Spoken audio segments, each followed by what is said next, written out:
제일은 사랑이라. 여러분, 믿음, 소망, 사랑 이 세 가지는 예수님을 믿는 사람에게 항상 있어야 된다고 했습니다. 그런데 왜 그 중에 제일이 사랑이라 했을까요? 여러분, 믿음과 소망은 반드시 신앙의 핵심입니다. 이게 있어야 되죠. 그런데 왜 그 중에 제일이 사랑이겠습니까? 아시는 것처럼 믿음과 소망은 우리가 이 세상에 살아있는 동안 그때만 필요한 것이죠. 우리가 하나님 나라 품에 안겼을 때는 소망이 이루어졌지 않습니까? 믿음의 완성이지 않습니까? 그럼 사랑은 왜 영원할까요? 천국의 삶이 여러분 무슨 삶이죠? 바로 사랑의 삶이기 때문에 그런 겁니다. 그래서 이 땅에서 우리가 사랑하며 살아가는 이 삶, 성경에서 말하는 이 아가페적인 사랑은 천국의 삶을 말하는 겁니다. 그런데 우리가 오늘 사랑에 대해서 조금 더 생각해 볼 일이 있습니다. 대부분의 사람들, 우리가 지금까지 좀 사랑을 생각하고 또 고민해 본 사람들이라면 그렇지 않겠지만 사랑이라는 것을 대충 생각하는 분들은 어떤 생각을 합니까? 사랑이란 단순한 감정의 산물로 여기는 경우가 많습니다.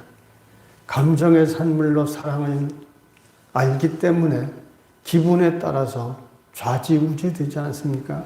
기분이 좋으면 정말 사랑을 많이 주고 싶고 기분 나쁘면 나쁜 모습이 나오지 않습니까? 이건 사랑에 대해서 잘 알지 못하기 때문에 그런 겁니다. 성경에서 말하는 사랑은 그런 단순한 감정의 산물이 아닙니다. 성경에서 말하는 사랑은 의지적이고 감정적이고 그 다음에 지적인 것이 사랑입니다. 한마디로 온전한 지정의 인격적 변화에서 나오는 참된 사랑을 말하죠. 그래서 우리가 사랑이라고 할 때 어떤 것이 사랑인지 지적으로 알고 그 알고 있는 것을 머리와 마음에 새기고 손으로 발로 행동하는 노력하는 의지가 있어야 되고 그래야 사랑의 사람이 되어지는 겁니다.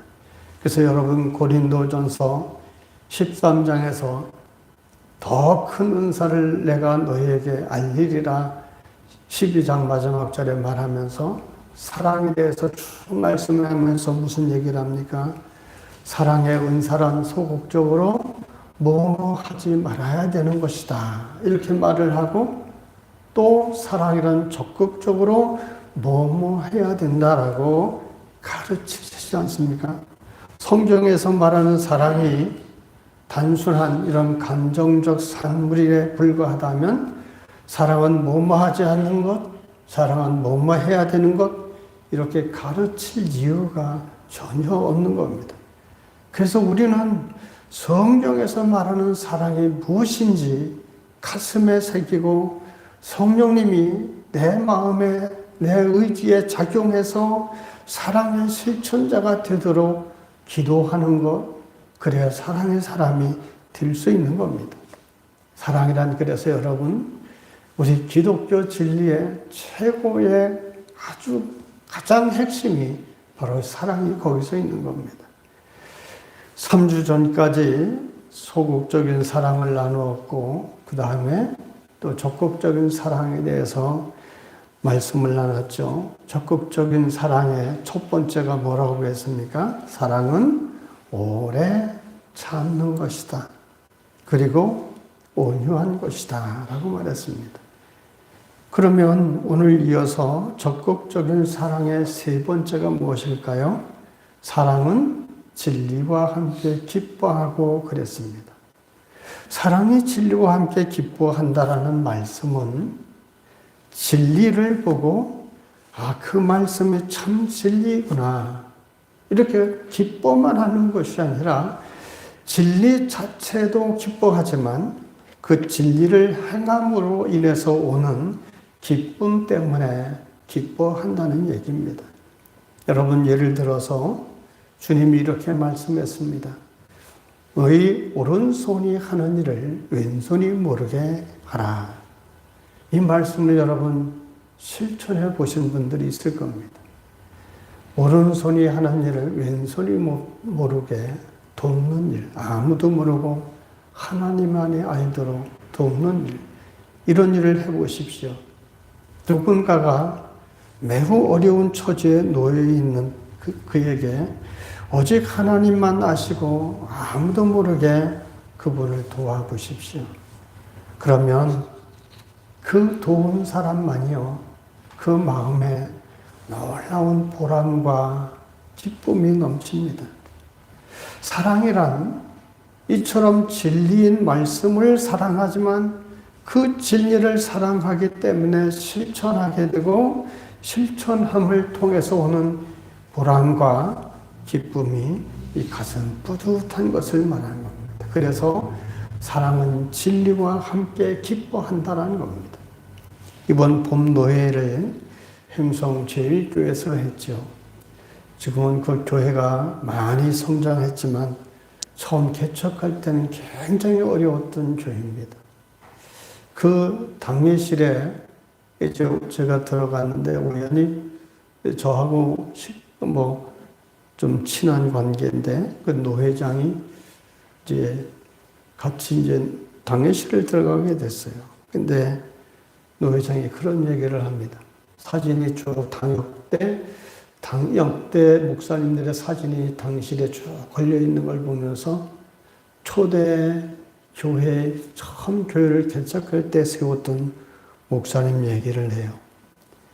근데 그 말씀을 들으면서 참 감동을 받았던 것이 그 목사님이 개척을 할 때 너무 어려워서 정말 굶고 사는 게 태반이었답니다. 당시만 해도 행성이 이게 큰 도시도 읍도 아니지 않습니까? 그런데 이 목사님을 그전부터 알고 있었는데 이 노회장의 어머니가 이 목사님과 조금 안면이 있었는데 제천에서 그 목사님이 어렵다는 얘기를 듣고 지금 노회장인 이 아들의 손을 잡고 어린아이죠. 어린아이의 손을 잡고 머리에 쌀을 이고 행성까지 걸어왔대요. 걸어와서 목사님 방에 사택의 문을 열어보니까 아이들이, 식구들이 다 먹지 못해가지고 얼굴이 노랗게 떠서 널브러져 있더라는 겁니다. 그때 정말 어린 마음에도 그런 눈물이 날 정도로 그렇게 어려운 형편을 보고 쌀을 주고 왔더니 그것이 내내 가슴 뿌듯하고 보람이 있었다. 이런 얘기를 해요. 그 사진을, 그 초대교회 목사님 사진을 보니까 그게 얼마나 마음에 감동이 오겠습니까? 이렇듯이 사랑은 정말 실천하면 그 진리이기 때문에 그 기쁨이 영원히 새겨지고 보람이 있는 겁니다. 그리고 이런 기쁨은 이 세상 사는 데까지만이 아니라 하나님 나라에서도 이어지는 기쁨 아닙니까?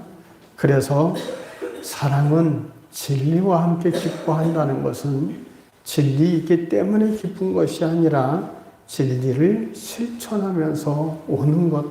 그래서 사랑이, 기쁨이 그렇게 오는 겁니다.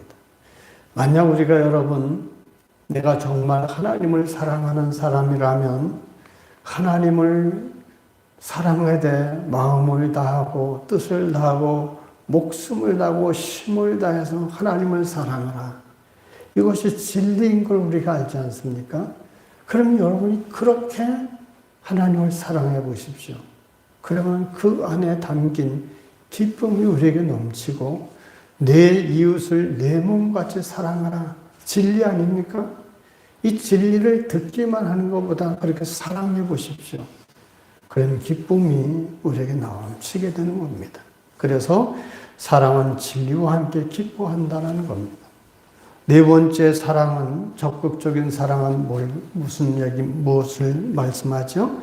모든 것을 참는 것. 적극적인 사랑은 모든 것을 참는 걸 말합니다. 근데 여기서 참는다라는 말이 헬라어로 스테고라고 합니다. 스테고. 근데 이 뜻이 덮어준다 이런 의미입니다. 스테고는 지붕을 뜻하는 스테게라는 말에서 파생된 말인데, 그래서 사랑이란 뭘까요? 상대방을 위해서 내가 무엇이 되어주는 것? 지붕이 되어주는 거예요. 상대방을 위해서 내가 지붕이 되어서 비도 막아주고 추위도 막아주고 햇빛도 막아주는 것. 그게 사랑입니다. 다시 말하면 내가 상대방의 지붕이 되어서 상대방의 약함과 추함과 허물들을 덮어주는 것. 이게 바로 오래 참는 것, 모든 것을 참는 것을, 이게 사랑이라고 합니다. 여러분, 창세기에 보면 노아의 세 아들이 있지 않습니까? 노아가 어느 날 포도주를 먹고 추한 모습을 보였죠. 허물을 내다 보였죠. 하체를 드러내놓고 잠들어 있었습니다. 그런데 노아의 세 아들 중에 셈과 야벳이 포도주에 취해서 하체를 드러내놓고 잠든 아버지의 허물을 뒤로 돌아서서 덮어줬습니다. 이게 바로 아버지의 허물을 덮어주는 것. 이게 사랑입니다. 그러나 또 다른 아들인 함은 어떻게 했습니까? 밖에 나가서 아버지의 허물을 떠벌렸습니다. 여러분, 사랑이란 허물을 떠벌리는 게 아닙니다. 내 아내와 남편이나 이웃이나 형제의 자매나 이런 허물을 사랑하는 사람은, 그리스도의 사랑은 덮어줘야 됩니다. 노아의 아들 셈과 야벳이 아비의 허물을 덮어주듯이 사랑은 이렇게 덮어주는 겁니다. 그래서 상대의 허물에도 불구하고 이런 것을 덮어주기 때문에 사랑할 수 있는 것이죠. 잠언 10장 12절에서 말합니다.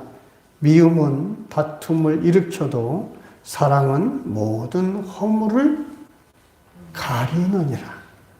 여기서 가리는이라가 참 귀한 말씀입니다. 미움은 모든 다툼을 일으켜도 사랑은 모든 허물을 가리느니라. 사랑하면 허물도 이뻐 보인다고 하지 않습니까? 만약 여러분 자식들을 생각해 보시죠. 솔직히 자식들이 100% 다 이쁘지 않은 건 아니잖아요. 자식들이 다 이쁜 짓만 합니까? 그럼에도 불구하고 자식의 허물이 어떻게 보여요? 허물로 보이지 않습니다. 부모 마음이 자식의 그런 허물로 보이지 않기 때문에 자식을 사랑할 수 있는 거예요. 허물로만 보이면 자식을 사랑하기 힘든 겁니다. 그래서 참된 부모는 자식의 허물에 지배당하지 않고 허물을 초월한 사랑으로 그 허물을 덮어주고 감싸주는 것이죠. 이게 바로 사랑인 겁니다. 이게 바로 모든 것을 참는다는 스테고라는 지붕이라는 사랑을 하는 겁니다. 저와 여러분도 가정에서나 이웃에서나 사람들과의 관계 속에서, 직장 생활 속에서도 여러분 모든 허물을 덮어줄 줄 알아야 됩니다. 허물을 자꾸 들춰내다 보면 다툼이 나게 되기 마련입니다. 그것은 다툼을 일으키는 원인이 됩니다. 사랑은 그렇게 상대방의 지붕이 돼서 허물을 덮어주는 여러분 되시길 주님 이름으로 축원합니다. 다섯 번째, 사랑은 모든 것을 믿는 것이다 그랬습니다. 여기서 믿는다라는 단어가 굉장히 중요한데요. 이 믿는다라는 단어 헬라어가 피스티오라고 되어 있습니다. 피스티오. 이 단어는요, 내가 하나님을 믿사오며 예수 그리스도를 믿사오며 할 때 그 믿는다라는 단어와 같은 말이에요. 그러니까 내가 사랑하는 사람의 모든 것을 믿어준다는 것은 마치 내가 하나님을 믿는 것처럼 사랑하는 사람이 하는 모든 일에 대하여 의심 없이 믿어주는 것, 그것이 바로 사랑이라는 겁니다. 이 사랑이 얼마나 큰지 여러분 아시죠? 즉 여러 가지 부족함에도 불구하고 그를 통해서 하나님의 귀하신 뜻이 이루어질 것을 믿는 것, 이게 사랑인 겁니다. 그러므로 이런 사랑은 쉽게 이루어지지 않습니다. 먼저 어떤 사랑이, 어떤 믿음이 확립된 사람은 이런 사랑을 할 수 있습니까? 하나님에 대한 확고한 믿음, 수직적인 하나님에 대한 이 관계가 확립되지 않은 사람은 사람을 그렇게 믿고 사랑하기가 쉽지 않습니다. 하나님을 신뢰하지 못하는 사람이 어떻게 어떻게 사람을 신뢰하고 믿어주겠습니까? 그러므로 사랑은 모든 것을 믿으며 이 말씀을 실천할 수 있는 사람은 하나님에 대한 먼저 믿음이 확고한 사람이고 또한 그래야 사랑을 믿어줄 수 있고 그래야 사랑의 사람이 됩니다. 여러분 모든 형제 자매를 내가 하나님을 믿는 믿음으로 이렇게 믿음으로 믿고 대하시길 주님 이름으로 축원합니다. 6번째, 사랑은 모든 것을 바라며, 적극적인 사랑은 모든 것을 바란다고 했습니다. 이 말은 내가 욕구하는 모든 것이 이루어질 것을 바란다라는 말이 아닙니다. 여기서 바라다라는 헬라어 원어에 보면 엘피조라고 되어 있습니다. 이것은 소망하다라는 뜻인데 우리는 누군가를 사랑할 때 늘 사랑하는 대상의 현재 모습에만 집착하기 쉽습니다. 그래서 어떤 목사님 아들이 이제 서울대를 나온 아들인데 직장 생활을 하다가 그 옛날에 그 비트코인인가요? 그거 막 이렇게 할 때 그때 돈을 많이 버는 목사님 아들인데 그래서 그때 돈을 뭐 12억인가요? 뭐 엄청 많이 벌었대요. 그래서 이분이 집에서 이제 취미 생활을 하면서 뭐를 하고 있는데 결혼을 해야 되지 않습니까?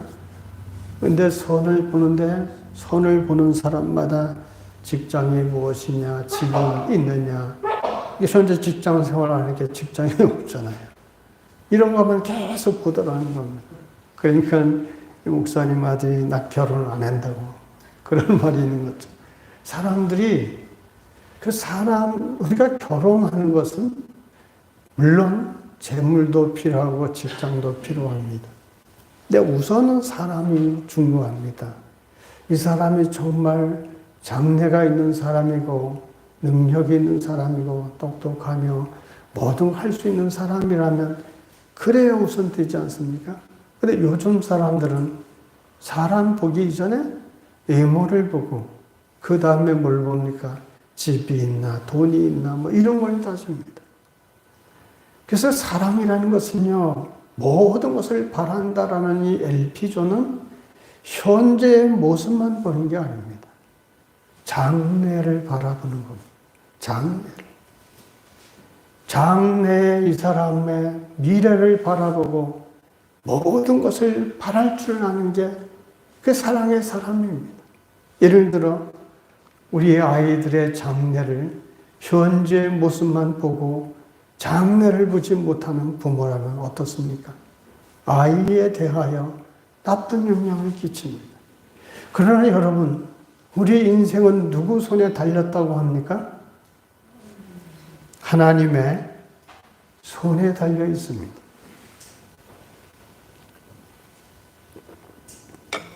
부모는 그래서 현재 아이의 모습만 보고 닥달할 것이 아니라 장래에 그 아이를 통해 이루실 하나님을 바라보고 모든 것을 바랄 줄 아는 사랑의 사람이 되어야 되는 겁니다. 어떤 부모가 어릴 때 자기 아들에 대해서, 아이에 대해서 너무 이렇게 요즘으로 말하면 학대 같은 것이죠. 그래서 마음에 상처를 입어서 나이 60이 됐는데도 크게 고통스러워하는 분이 있습니다. 아버지만 보면 어릴 때 그렇게 두들겨 맞고 무시당했던 이런 것이 속에서 그냥 물끈물끈 일어나는 겁니다. 이게 어려서 상처 입은 것이죠. 그래서 조사 통계에 보면 세상에 제일 자녀들이 상처를 많이 받는 사람이 누군가 하면 다른 사람이 아니라 자기 부모에게서 받는데요. 부모가 함부로 아이를 꿈을 앗아가게 만들고 부모가 함부로 하는 경우가 많거든요. 그러나 참된 사랑의 부모라면 현재 좀 부족해 보이는 아이라 할지라도 미래를 바라보고 참된 사랑으로 아이를 보살필 줄 알아야 되는 겁니다. 그게 사랑이고 그런 부모는 말이나 행동이나 아이 앞에서 다르게 하죠. 어떤 상처를 한 예수님을 진실하게 믿는 어떤 집사님이 또 결혼을 하게 됐습니다. 아내가 세상을 떠나서 그 아내 사이에 딸이 사춘기 된 딸이 있는데 이 딸 두고 어떤 신실한 여집사님하고 결혼을 하게 됐죠. 결혼을 하고 나서 이 딸내미 때문에 그 여집사님이 새로 시집 결혼을 한 여집사님이 엄청 고생을 했대요. 사춘기 한창이 반발이 심할, 특히 여자애들은 심하지 않습니까? 시집을 왔는데 엄마라고 부르기는커녕 얼굴도 마주치지 않고 계속 반발만 하는 겁니다. 그런 모습을 볼 때, 현재의 그런 모습을 볼 때 이 여집사님이 그리스도인이 아니요 참된 사랑이 아니었다면 견디기 힘들었을 겁니다. 그런데 이분이 장래를 바라보고 계속 사랑으로 보듬고 참아 인내하고 계속 그 아이의 변함없이 사랑을 베풀었대요. 몇 년이 지나가니까 아이가 이 새 엄마죠. 품에 안겨서 엉엉 울고 엄마라고 부르더라는 겁니다. 이게 바로 사랑입니다. 현재의 그 반항하는 모습만을 보지 말고 멀리 바라보고 아이의 장래를 바라보고 사랑으로 모든 것을 바라볼 줄 아는 것, 이게 그리스도인의 참된 사랑인 겁니다. 그래서 사랑은 소망하는 것이기 때문에 이런 소망을 바라보고 오늘을 기다릴 줄 알아야 됩니다. 또 사랑은 모든 것을 견디는 것이다 라고 했습니다. 사랑은 모든 것을 바라며 모든 것을 견디며, 여기서 견디다로 번역된 단어가 슈퍼매너인데요. 슈퍼매너. 이것은 뜻이 있습니다. 영어로 언더, 슈퍼란 말은 영어 여러분 아시잖아요. 뭐뭐 아래에 있는 언더, 전치사. 언더라는 의미가 있고, 매너라는 말은 영어로 스테이, 머물다. 이게 뭐뭐 아래에 머물다. 그런 의미입니다. 그래서 사랑은 모든 것을 견딘다라는 것은 상대의 아래에 서는 것, 상대방보다 낮은 입장에 서는 것을 말합니다. 이것을 영어로는 그래서 언더스탠드라고 말합니다. 슈퍼매너를 언더스탠드? 언더스탠드가 뭔지 여러분 잘 아시잖아요. Do you understand? 이런 말 있잖아요. 이해하십니까? 이런 얘기잖아요. 이해를 하다. 그래서 내가 상대방의 아래에 서면, 상대방의 입장 바꿔놓고 생각해봐. 그런 말이 있잖아요. 상대방의 입장, 상황에 내가 서면 상대방을 이해할 수 있게 된다는 겁니다. 이처럼 사도 바울은 사랑에 대해서 적극적인 단어 7가지를 말했습니다. 적극적으로 사랑하는데 첫 번째가 뭐라고 했습니까? 사랑은 오래 참는 것. 사랑은, 이 적극적인 사랑은 참는 것에서부터 시작해서 다음 단계로 이어져 나가죠. 일단 내가 참으면 계속 온유하고 친절할 수 있습니다. 참으면 진리로 인해서 그를 사랑할 수 있게 되고, 참으면 그의 허물을 덮어줄 수 있고, 그를 믿어줄 수도 있고, 그의 미래에 대해 소망을 잃지 않을 수 있습니다.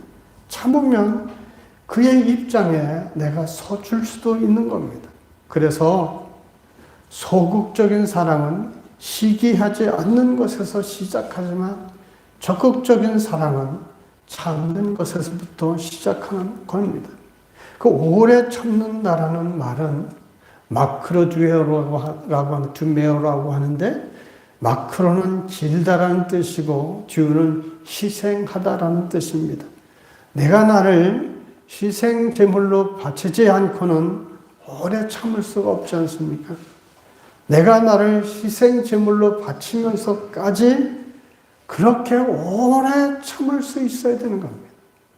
그 사람을 사랑의 대상으로 하나님이 내게 맺어준 사람이기 때문에 내가 나를 죽여서라도 오래 참고 인내할 수 있는 겁니다. 그럴 때 적극적인 사랑이 시작되는 겁니다.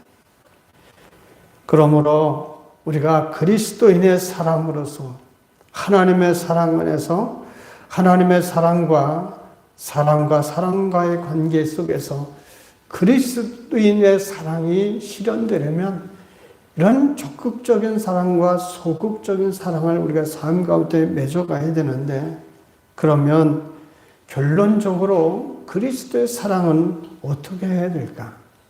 첫째로 여러분, 사랑은 혼자만 하는 게 아닙니다. 그리스도의 사랑은 서로 하는 겁니다. 우리 모두에게 주어진 것이 바로 이런 사랑인데, 적어도 그리스도인이라면 나만 일방적으로 여러분을 사랑하는 것이 아니라 여러분이 누군가를 다 똑같이 사랑해야 됩니다. 지금 내 처지가 너무 힘드니까 나는 사랑받기만 해야 되겠다. 이것은 틀린 생각이고 그리스도인의 정신이 아닙니다. 내가 힘들고 어려운 처지라도 모든 사람을 사랑을 할 줄 아는 것, 서로 사랑할 줄 아는 그것이 그리스도인의 사랑입니다. 여러분 이제부터 서로를 사랑하십시다. 사랑하지 마십시오. 사랑하기 싫으면 안 해도 됩니다. 여러분 그건 진리가 아닙니다. 서로 사랑해야 됩니다. 두 번째로 사랑은 반드시 공동체의 유익으로 귀결되어야 됩니다. 그리스도인의 사랑은 반드시 내가 속해 있는 교회, 이 공동체의 유익이 되어야 됩니다. 만약 공동체에 유익을 주지 못하는 사랑이라면 잘못된 사랑이죠. 공동체를 허물어뜨릴 수 있는 잘못된 사랑일 수 있습니다. 세 번째로 사랑은 어떤 경우에도 실패하지 않습니다. 사랑에는 실패가 있을 수 없죠. 정말 내가 그리스도인으로 사랑했음에도 상대가 끝내 나의 사랑을 받아주지 않는다면 그럼 나는 사랑에 실패한 사람일까요? 그렇지 않습니다. 내가 누군가를 예수님의 말씀대로 사랑했는데도 그가 나의 사랑을 받아주지 않았다면 그것은 그 사람의 문제일 뿐입니다. 나는 전혀 실패한 사람이 아닙니다. 비록 그가 나의 사랑을 받아들이지 않았다 해도 주님이 나를 사랑하신 것처럼 내가 그를 사랑함으로 나와 주님의 관계는 내가 그 사람을 사랑한 만큼 그만큼 깊어졌기 때문에 그렇습니다. 그래서 나는 실패하지 않은 것이 됩니다. 사랑 그 자체는 그래서 실패일 수가 없죠. 13장 오늘 8절을 같이 봅시다. 13장 8절. 사랑은 언제까지나 떨어지지 아니하되 예언도 패하고 방언도 그치고 지식도 패하리라. 모든 은사는 결국은 다 마지막 때가 되면 다 패하고 없어집니다. 필요가 없어지게 되죠. 하나님 나라 가서도 방언이 필요합니까? 거기에서도 은사가 필요합니까? 무슨 영들 분별하는 은사가 필요합니까? 모든 것은 다 패해지고 없어집니다. 그러나 사랑은 영원하고 사랑은 항상 영원한 겁니다. 사랑은 그래서 우리가 죽기까지 해야 되고 하나님 나라 가서까지도 사랑해야 되는 것이 이 참된 진리인 겁니다. 그러면 이런 사랑의 원동력은 어딜까요? 두말할 필요 없이 우리를 이렇게 사랑하신 하나님으로부터 오는 겁니다. 사랑이란 하나님이 사랑의 본체이시기 때문에 우리 같은 사람을 사랑하셔서 아들을 보내시고 여전히 부족함에도 우리에 대한 사랑을 변치 않으시는 아버지가 사랑이시기 때문에 하나님의 사랑을 입은 이 사랑은 우리도 끊임없이 변치 않고 이런 사랑 속에서 사랑하고 그렇게 살아가야 되는 겁니다. 오늘로 이 사랑이라는 은사에 대해서 또 각종 은사에 대해서 말씀을 마칠까 합니다. 모든 은사가 다 중요하지만 은사의 유익한 점은 무엇을 위해서 은사를 주셨다고 했죠? 교회를 위해서, 공동체를 위해서 주신 은사이기 때문에 모든 은사는 공동체에 유익을 끼쳐야 됩니다. 그 중에 가장 큰 은사가 바로 사랑이라고 했습니다. 사랑에 대해서 지금까지 들은 것 잘 기억하시고 마음에 새기고 그 새긴 것을 손과 발로 실천해 가야 됩니다. 그럴 때 여러분 사랑의 사람이 되는 것이지 그냥 머리는 알고 삶은 여전하면 사랑의 사람이 되지 않습니다. 아무쪼록 이런 사랑을 실천해서 지금같이 메마른 시대 사랑에 목말라 있는 사람들에게 우리 교회에 사랑이 전달되어져서 우리 교회에 오고 싶어하는 사람들이 많아질 수 있고 우리 교회만 오면 사랑으로 위로받을 수 있는 그런 공동체가 되기를 주님의 이름으로 축원합니다.